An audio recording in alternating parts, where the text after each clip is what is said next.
International shooter वर्तिका सिंह को court से झटका, अग्रिम जमानत खारिज। पीएम एवं आयुष मंत्रालय को संदर्भित फर्जी लेटर वायरल करने के आरोप से जुड़ा मामला। अपर सत्र एवं न्यायाधीश दीप्ति इंतखाब आलम ने वर्तिका सिंह की अग्रिम जमानत अर्जी को किए खारिज। पीएम एवं आयुष मंत्रालय से संबंधित फर्जी लेटर वायरल करने के आरोप से जुड़े मामले में इंटरनेशनल शूटर वर्तिका सिंह की तरफ से प्रस्तुत अग्रिम जमानत अर्जी पर शुक्रवार को अदालत में सुनवाई चली, जिसके पश्चात अपर सत्र न्यायाधीश दीप्ति इंतखाब आलम ने वर्तिका सिंह की अग्रिम जमानत अर्जी को खारिज कर दिया है, जिससे वर्तिका सिंह को एक बड़ा झटका लगा है। मामला मुसाफिर खाना थाना क्षेत्र से जुड़ा है, जहां पर 23 नवंबर 2020 को अमेठी सांसद व केंद्रीय मंत्री स्मृति ईरानी के निजी सचिव विजय गुप्ता ने इंटरनेशनल शूटर वर्तिका सिंह, पूर्व सांसद कमल किशोर कमांडो के खिलाफ आयुष मंत्रालय व पीएम को संदर्भित फर्जी लेटर वायरल कर छबधूमिल करने के आरोप में मुकदमा दर्ज कराया था।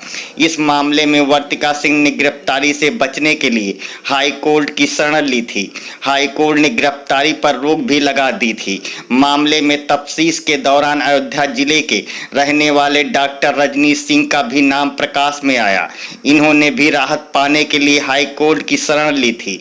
फिलहाल कोई राहत न मिलने एवं एमपी एमएलए कोर्ट से गिरफ्तारी व कुर्की वारंट जारी होने के बाद सरेंडर कर दिया था, जिन्हें कई दिनों जेल काटने के बाद जमानत मिल सकी थी।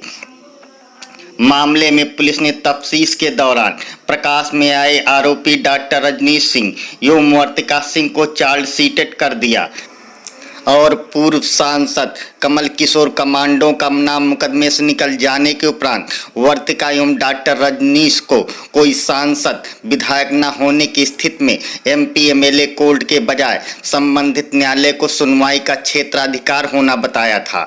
हाई कोर्ट ने बीते 24 नवंबर को संज्ञान आदेश को निरस्त कर दिया, जिसके पश्चात एमपी एमएलए कोर्ट ने पूर्व सांसद कमल किशोर की पत्रावली अलग कर वर्तिका एवं डॉक्टर रजनीश की पत्रावली को सीजीएम कोर्ट में ट्रांसफर कर दिया, जहां सीजीएम किरण गौड़ ने दोनों आरोपियों को चार्जशीट पर संज्ञान लेने के उपरांत उन्हें तलब करने का आदेश जारी कर दिया। अब वर्तिका की तरफ से पूर्व सांसद कमल किशोर कमांडो की अंतिम रिपोर्ट को स्वीकृत न हो जाने तक पत्रावली एमपी एमएलए कोर्ट में या संबंधित मुसाफिर खाना मजिस्ट्रेट कोर्ट में सुनवाई का क्षेत्राधिकारी होना बताते हुए फिर चार्जशीट पर संज्ञान आदेश को हाई कोर्ट में चुनौती दी गई है, जहां मामला विचाराधीन है। वहीं इसी बीच बीते 25 जनवरी को जिला न्यायालय में वर्तिका सिंह की तरफ से अग्रिम जमानत अर्जी प्रस्तुत की गई थी, जिसकी सुनवाई काफी दिनों से अपर सत्र न्यायाधीश द्वितीय की अदालत में लंबित रही। शुक्रवार को वर्तिका सिंह की तरफ से प्रस्तुत अग्रिम जमानत अर्जी पर सुनवाई चली। इस दौरान बचाव पक्ष के अधिवक्ता ने आरोपों को निराधार बताते हुए अग्रिम जमानत की मांग की।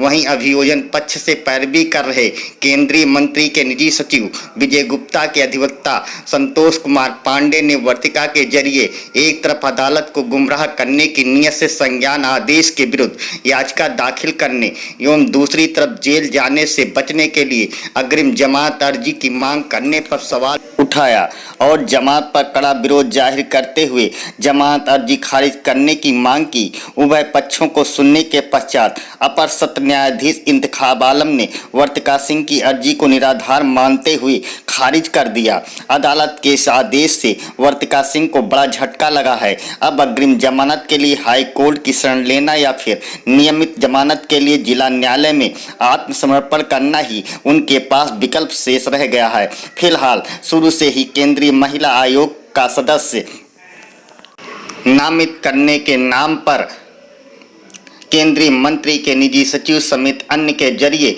25 लाख की डिमांड न पूरी करने एवं उनके खिलाफ आवाज उठाने की वजह से फर्जी केस में फंसाने का आरोप लगाने वाली वर्तिका सिंह अब क्या कदम उठाती हैं, यह तो आने वाला वक्त ही बताएगा।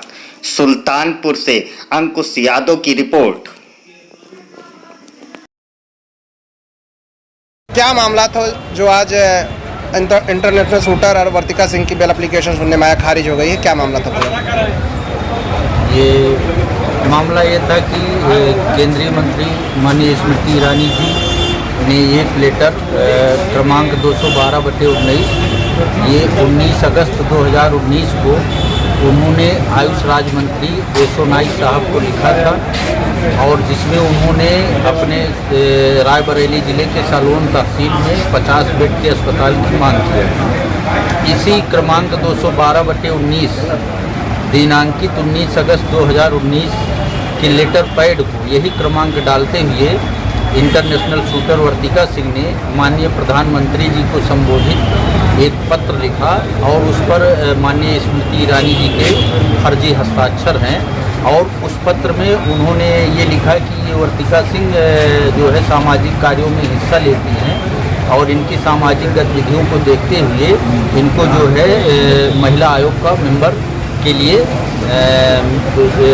संस्तुति करें या अन्य जो भी पद हो इनको दायित्व सौंपे, उसका ये निर्वहन करेंगे। तो ऐसा उसमें लिखा गया, जबकि माननीय मंत्री जी की तरफ से ऐसा कोई लेटर प्रधानमंत्री जी को संबोधित नहीं दिया गया था, ना ही माननीय मंत्री जी का उस पर हस्ताक्षर। ये क्या हुआ? आज इनकी तरफ से एंटीसिपेटरी बेल पड़ी थी, न्यायालय का क्या आदेश आया? इनकी तरफ से एंटीसिपेटरी बेल दिया गया था। इनके खिलाफ प्राइमा फेसाई एविडेंस पाते हुए FIR में भी नामजद थी। इनके खिलाफ माननीय अदालत में चार्जशीट दाखिल हो चुकी थी। ये काग्निजेंस के खिलाफ भी माननीय उच्च न्यायालय गई हैं, और हमने इस पे तर्क रखा कि काग्निजेंस खिलाफ ऑनरेबल हाई कोर्ट गई हैं, तो और यहाँ एंटीसिपेटरी भी अप्लाई की हैं, तो एक ही क्राइम नंबर में और 2 रेमेडी के लिए इन्होंने अप्लाई किया है। दोनों समान रूप से ये रेमेडी नहीं मिलना चाहिए, और इनकी संलिप्तता है, और इनके खिलाफ चार्जशीट आई है, इनका एप्रीहेंशन ऑफ अरेस्ट नहीं है, तो लिहाजा इनकी बिल रिजेक्ट होनी चाहिए। हमारी बातों को कंसीडर करते हुए माननीय न्यायालय ADJ सेकंड साहब ने एंटीसिपेटरी बिल रिजेक्ट किया।